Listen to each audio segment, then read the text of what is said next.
seu Filho.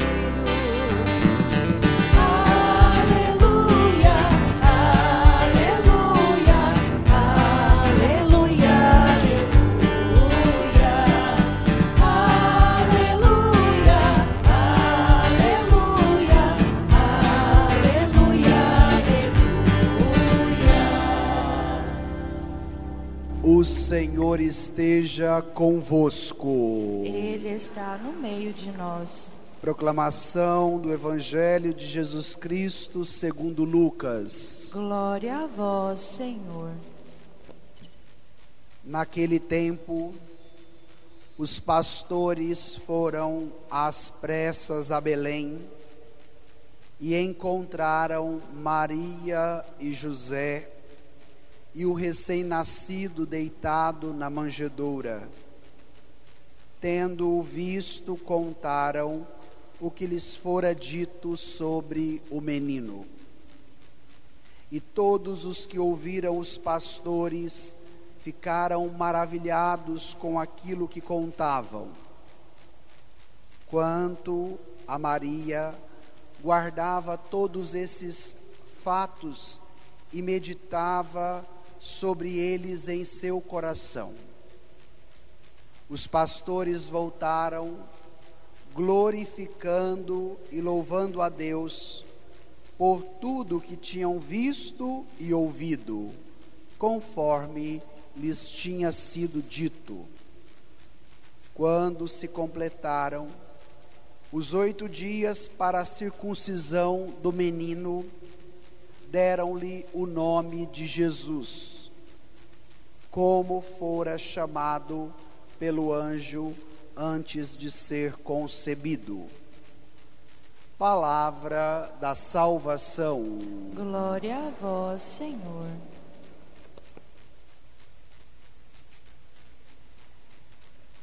Irmãos e irmãs, no primeiro dia do novo ano civil, a Igreja nos proporciona celebrarmos a solenidade de Santa Maria, Mãe de Deus. Porque em Cristo há uma nova criação. Porque em Cristo nós somos uma nova criatura. E o ano novo sempre nos remete a esta novidade.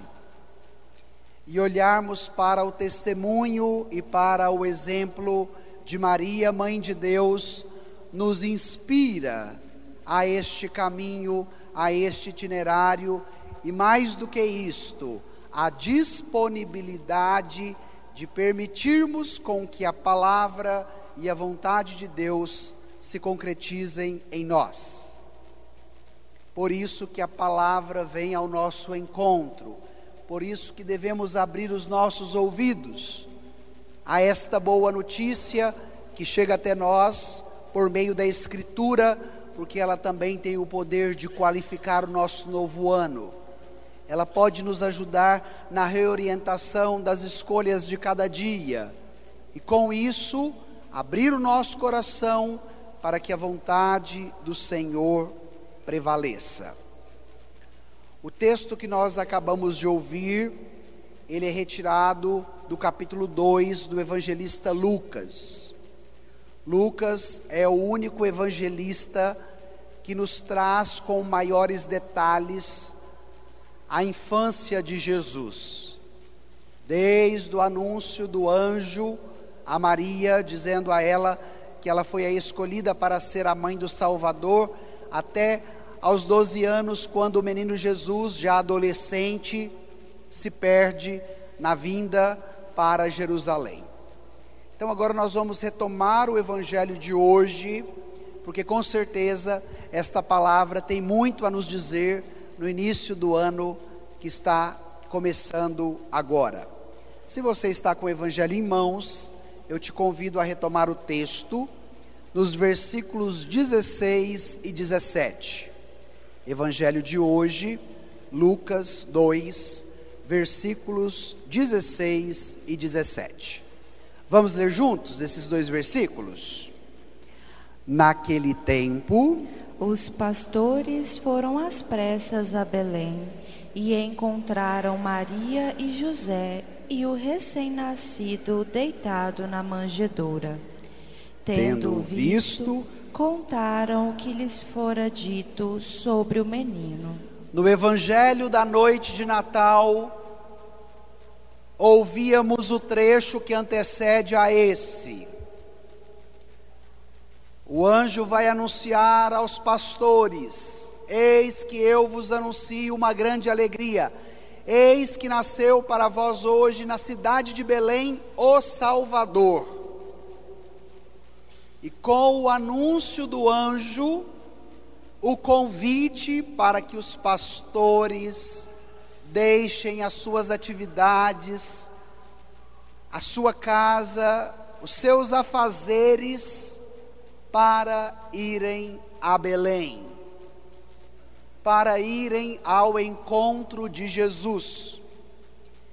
E nos disse o texto que acabamos de ler, que diante deste convite, qual é a atitude dos pastores? Eles deixaram para amanhã?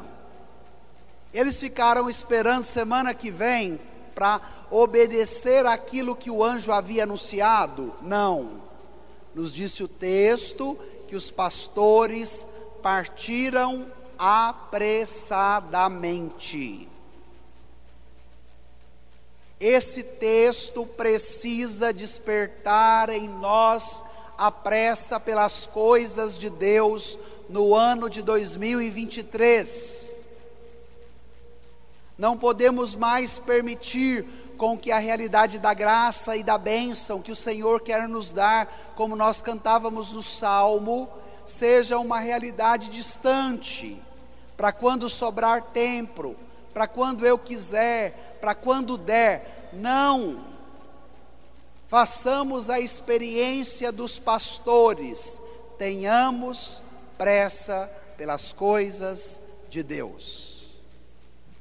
E é muito interessante o movimento, porque se há o desejo do coração dos pastores diante do convite, eles são chamados a irem a Belém. Nos disse o mesmo texto que quando eles tomam a decisão de fazerem este caminho, eles foram capazes de encontrarem Maria, José e o recém-nascido deitado na manjedoura. O anúncio é verdadeiro. O que o anjo convidou os pastores a viverem naquela experiência era real. Eles foram e encontraram. E eu queria provocá-los nesta reflexão. Na dimensão da fé e na vivência do cristianismo, a realidade é verdadeira. Não é fake news, não é utopia de algo que ainda virá, mas é uma realidade que podemos contemplar, e mais do que isso, é uma realidade que nós podemos experimentar. O Papa Bento XVI, falecido no dia de ontem, meditando esse texto do Evangelho, diz algo muito interessante. Ele diz: o convite não é só para os pastores, para irem até Belém. O convite é para toda a humanidade, é para cada homem, é para cada mulher. E este itinerário não é geográfico, mas esse itinerário é espiritual, é interior. E convidava o Papa: sejamos capazes de transpor todos os empecilhos que muitas vezes nos impedem de chegarmos a Belém, aonde está o recém-nascido. Irmão, irmã, não permita com que os obstáculos que de repente você encontrará em 2023 te impeça de ir a Belém. Não permita com que as dificuldades da vida que vão aparecer te prive de encontrar o Deus menino que te espera. Mas tenha esta disponibilidade, tenha esta pressa, tenha este desejo de encontrar Deus, porque Ele quer sempre te encontrar. Então olha que maravilha no início do novo ano, ouvir esta palavra de ânimo, de coragem e de esperança. Voltemos ao texto, agora no versículo 18. Pegue aí novamente, vamos ao versículo 18. Leiamos juntos. E todos os que ouviram os pastores ficaram maravilhados com aquilo que contavam. Qual foi a experiência dos pastores? De experimentar a maravilha de Deus. E fazendo esta experiência, os pastores ficaram maravilhados. Quando contaram do que viram, do que viveram, quem ouvia experimentava a mesma coisa. Nos disse o Evangelho que todos ficaram maravilhados. A maravilha de Deus, para nós, é palpável, é experimentável. O nosso caminho de fé, a nossa prática religiosa, ela não pode ser apenas uma normativa cultural, familiar, social, de cumprir o protocolo, de cumprir a norma por causa do dia. Mas a nossa experiência de fé e, consequentemente, a nossa prática religiosa precisa fazer o que em nós? Nos ajudar a experimentarmos as maravilhas de Deus. Você é maravilhado quando você encontra a sua família, as pessoas com quem você convive. Ao falar da sua experiência de fé, as pessoas que estão à sua volta são capazes também de ficarem maravilhadas, como foram estas que encontraram com os pastores.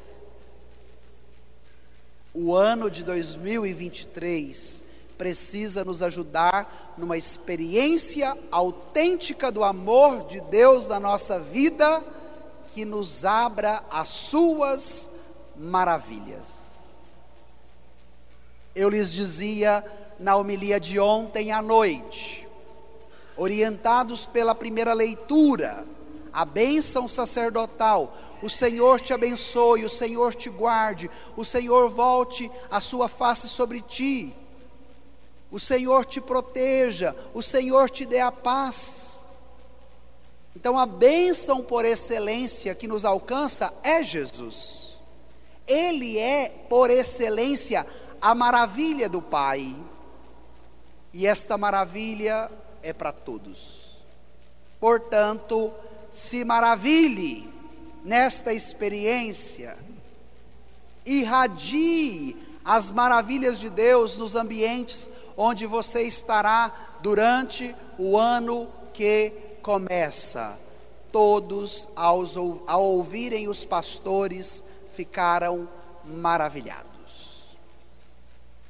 Se no primeiro dia do ano celebramos a solenidade Santa Maria, Mãe de Deus, o Evangelho agora nos aponta para o testemunho de Maria.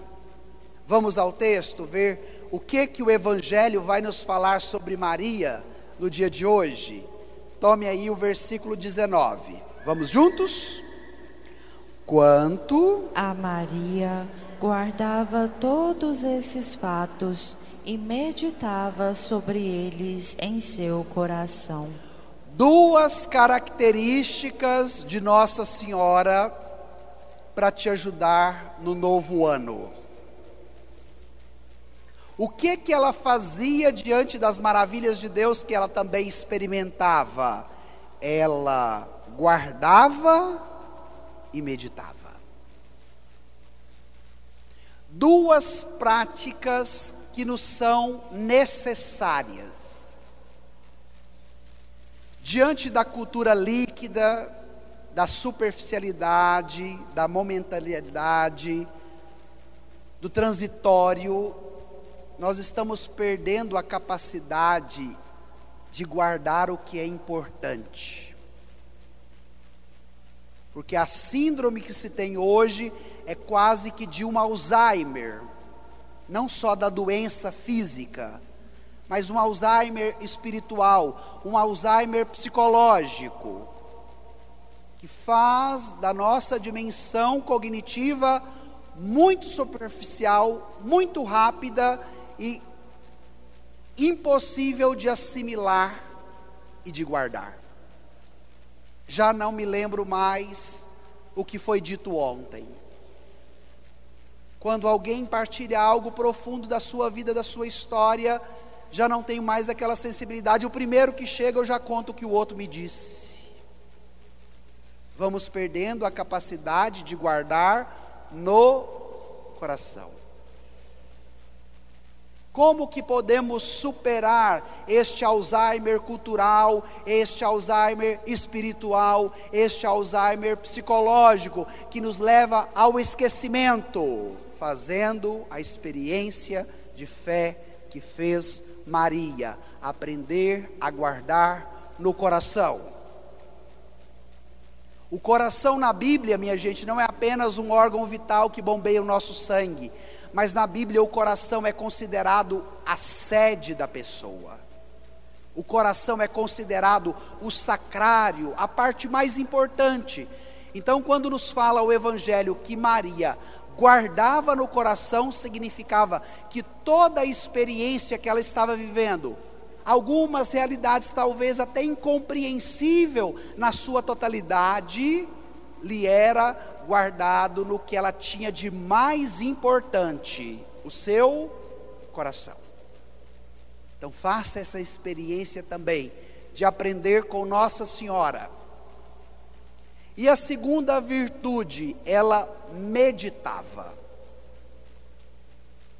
Nós a todo momento somos bombardeados por notícias, imagens, áudios, ruídos.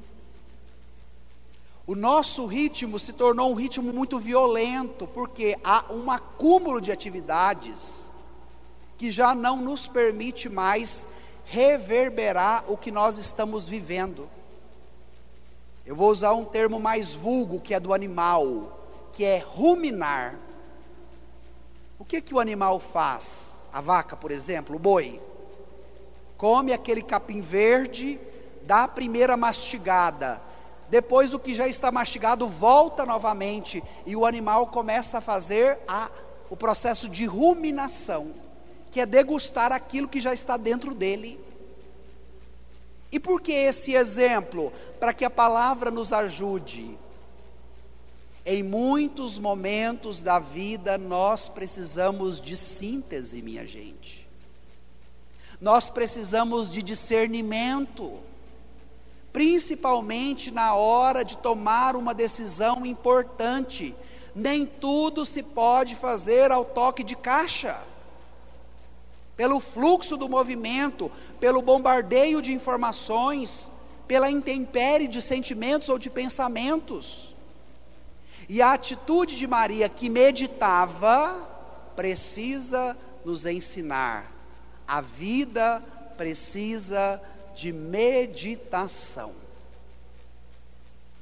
Por isso que a igreja nos oferece um método muito eficiente, que se chama Lécio Divina, ou seja, a meditação orante da palavra, que é o que o padre tenta fazer com vocês na homilia de cada domingo. É pegar o trecho, é destrinchá-lo, é tirar dele os ensinamentos para a vida. Por quê? Porque esta palavra sempre tem uma boa notícia para nos dar.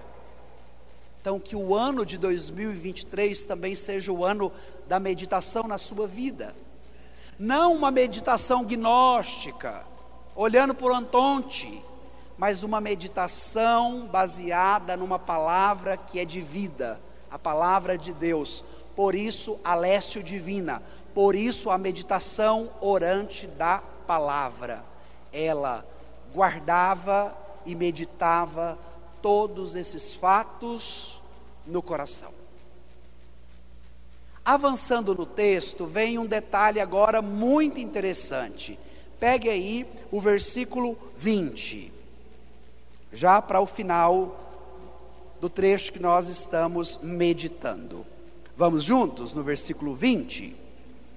Os pastores voltaram, glorificando e louvando a Deus por tudo que tinham visto e ouvido, conforme lhes tinha sido dito. Os pastores voltaram para onde? Para o rente, para o batente, minha gente. Voltaram para casa, voltaram para o trabalho, voltaram para o cotidiano ordinário da vida. A realidade que os esperava continuava a mesma de como eles deixaram.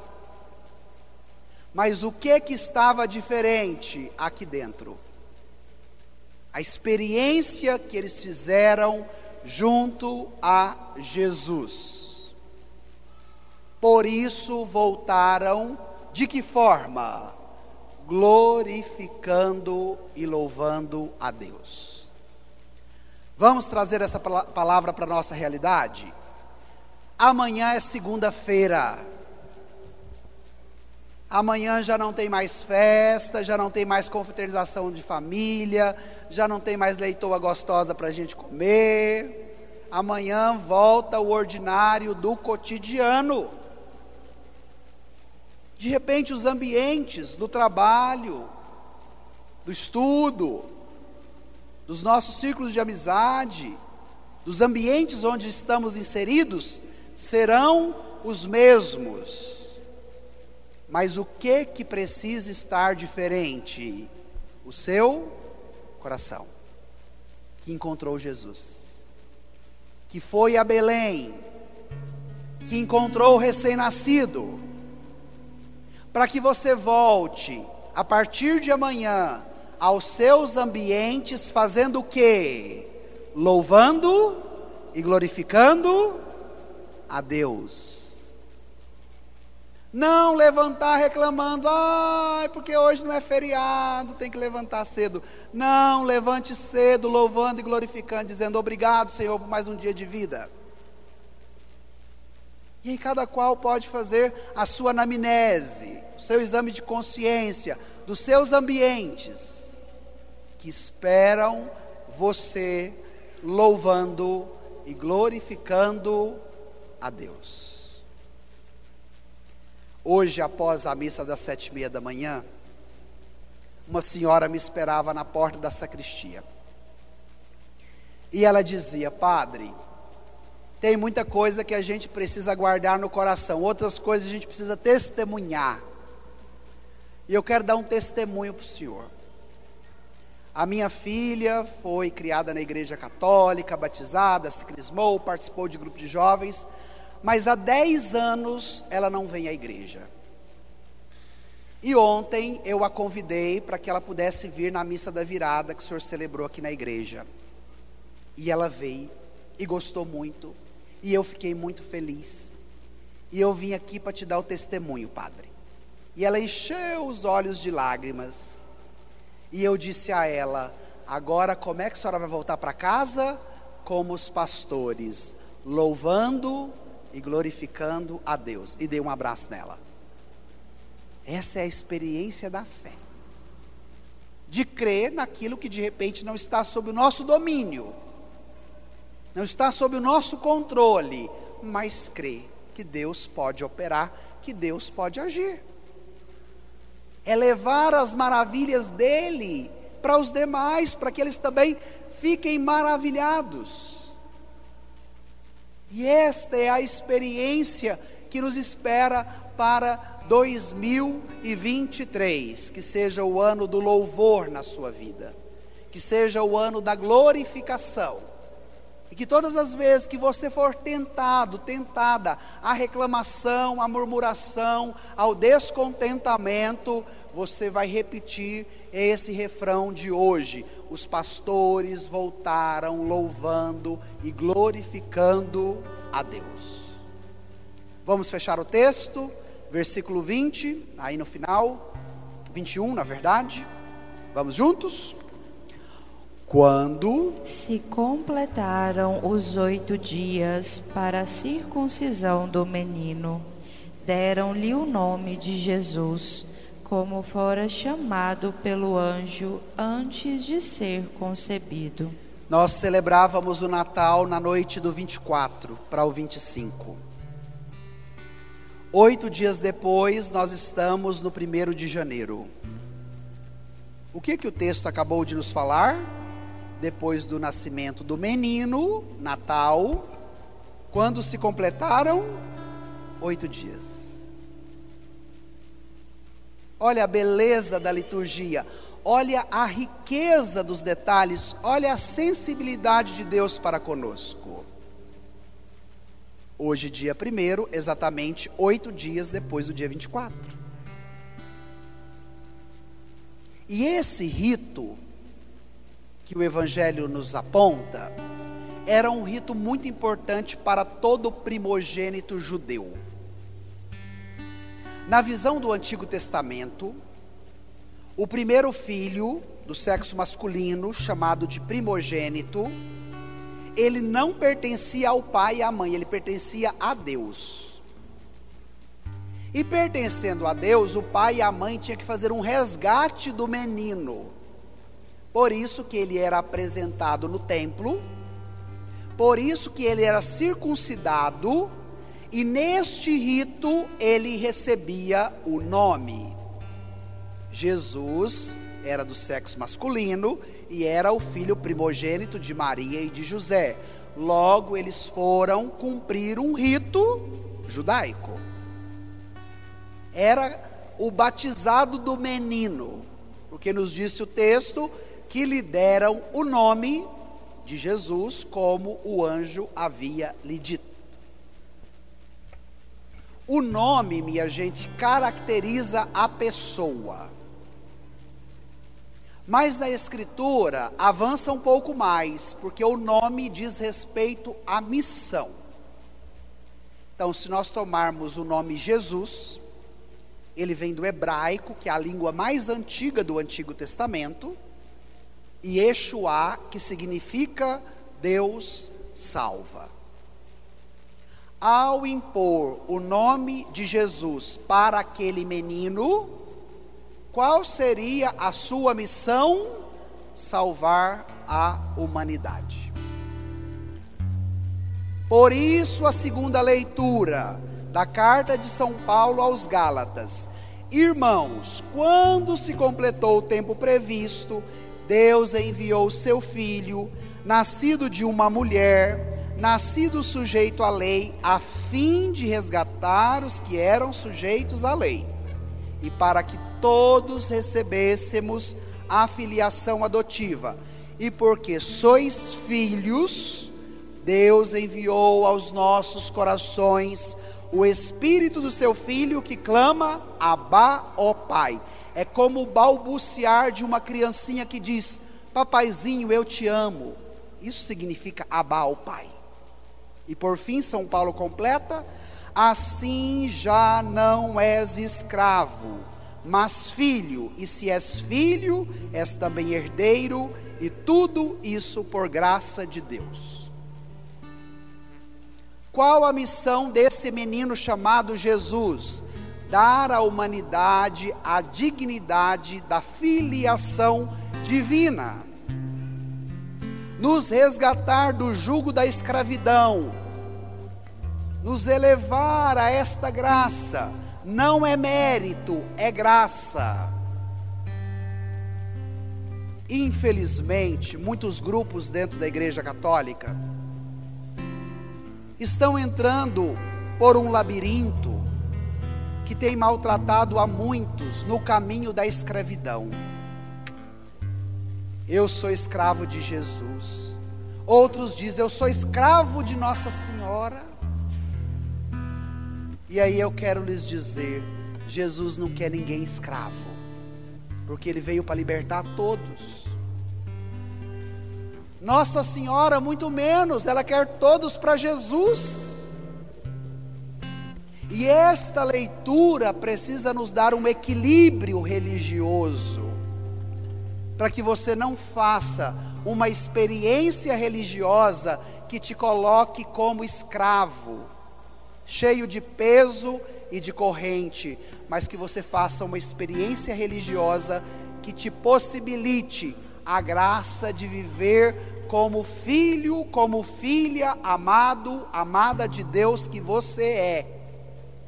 Já não sois escravos, mas filhos. Se for para escolher uma experiência religiosa, não escolha aquela que te coloque como escravo, mas escolha aquela que te coloque como filho.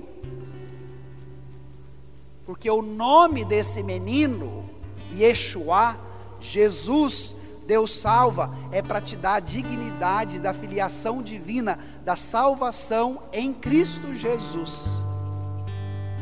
Somos herdeiros. O escravo não tem direito à herança, o filho tem, e esta herança é a salvação, e tudo isso por graça. Tudo isso é de graça. É tão maravilhoso, é tão completo, é tão valioso que não seria possível calcular, que não poderia se materializar. Por isso é graça, por isso é de graça.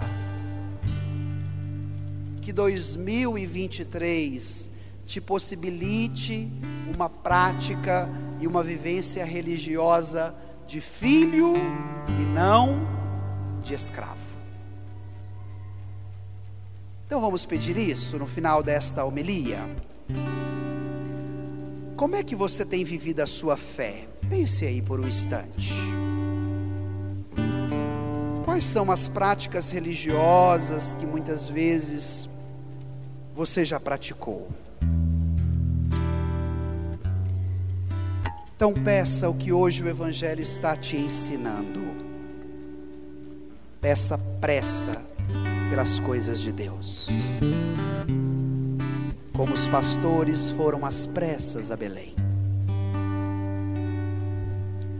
Peça a graça de experimentar as maravilhas de Deus da sua vida, porque você não é escravo, mas você é filho amado. Peça a ajuda de Nossa Senhora para que você possa aprender a guardar e a meditar todas as coisas importantes do coração. Peça para o início de 2023 um ano de glória e de louvor, para que você volte a partir de amanhã às suas atividades, louvando e glorificando a Deus. Essa graça é para você. Se você pedir com fé, você vai alcançá-la. O Senhor está no nosso meio.